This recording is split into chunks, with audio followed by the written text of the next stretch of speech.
over history, the stock market has been a great place for people to grow wealth. The problem is, it depends on when you get in and when you get out. So if you're in the market, you really need to have an exit strategy. First, you have to have an entrance strategy. Don't buy high and sell low. We see a lot of people do that. So if you can get in low, then as the stock goes up, you're locking your gains in. Now, you may have a big gain, and you're keeping that gain, and you're bragging to all your friends about it, but you haven't liquidated or realized that asset. Keep in mind, in the stock market in particular, you are not up until you're out. Until you liquidate some of that money, all you have is a paper gain.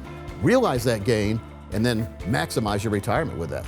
As interest rates go up, bond prices go down. We've been in a very low interest rate environment, and bond prices have been bad. They're not going to get better as interest rates go up. You're going to get trapped in bad bond funds. So be very careful about stocks, bonds, even mutual funds. There's a whole lot of confusion out there about insurance products like annuities and even life insurance. There are some good ones, there's some bad ones. And again, these insurance companies would not have these products if they were not good fits for somebody. Doesn't mean it's a good fit for you though.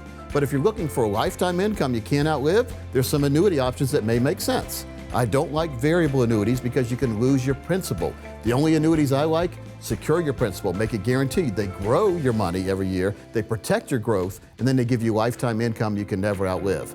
And then life insurance, utilized the proper way, can give you a tax-free retirement. It can even help you by using your death benefit to pay for long-term care. So I look at the new life insurance policies as the Swiss Army knife in the financial and retirement and wealth building community, because there's no bigger place to grow wealth for your future generations than life insurance. There's nothing wrong with real estate. Let me say that again, there's nothing wrong with real estate. I have 3 properties myself. I have a big business building, and I've got a townhouse, and I've got a house. So it doesn't make sense to buy something just to hold it if you don't have a use for it. So we use the building, and the building is growing in value. Now, one thing I absolutely hate are real estate investment trusts.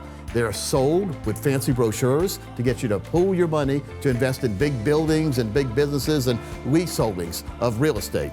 The problem there is they are non-traded REITs. That means once you get in, you can never get out until it becomes public. It's almost like the Hotel California of the investment world. So be very careful about the real estate investment trusts.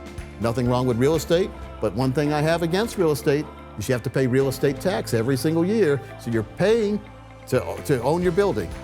Even if you haven't paid off, you still have taxes, insurance, and upkeep. So keep that in mind before jumping in to real estate investment. Who knows? We've seen people make a fortune. We've also seen people that made the fortune lose it back, and we've seen people that lost to begin with. So crypto is very risky. It's just like the stock market. We have to be very careful in that. Gold and silver, good way to hedge against inflation, they say. But the problem I have with silver and gold, it just sits there when you buy it, it earns 0% interest.